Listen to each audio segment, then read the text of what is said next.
بسم الله الرحمن الرحيم.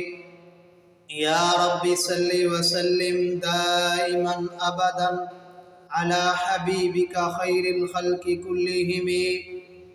هو الحبيب الذي ترجى شفاعته لكل حول من الأحوال مقتحم. حاضرین و ناظرین، ہمارے اسباق چل رہے تھے مسافر کی نماز کے متعلق. ان میں سے آج کا ہمارا سبق، آج کا ہمارا درس، آج کا ہمارا مسئلہ وہ یہ ہے: ایک بندہ سفر کرتا ہے 77 کلومیٹر سے زیادہ اور اس کی کوئی رہائش نہیں ہے.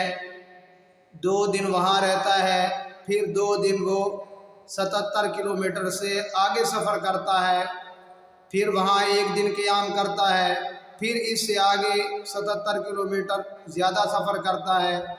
یعنی پورا سال وہ سفر ہی میں رہتا ہے، ایک جگہ پہ اس کا قیام نہیں ہے، ایک جگہ پہ اس کی رہائش نہیں ہے.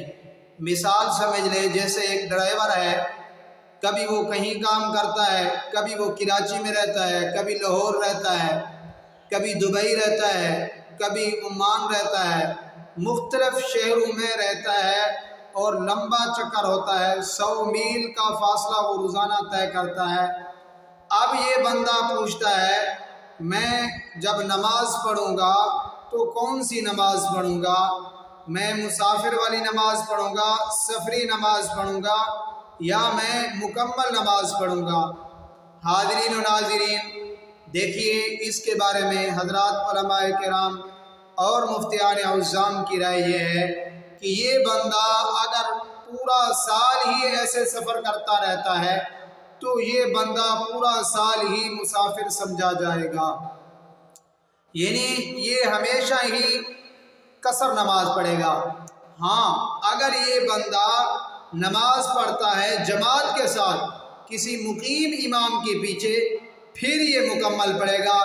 اگر یہ علیحدہ پڑھنا چاہتا ہے تو پھر یہ بندہ قصر کرے گا، 2 رکعت نماز پڑھے گا.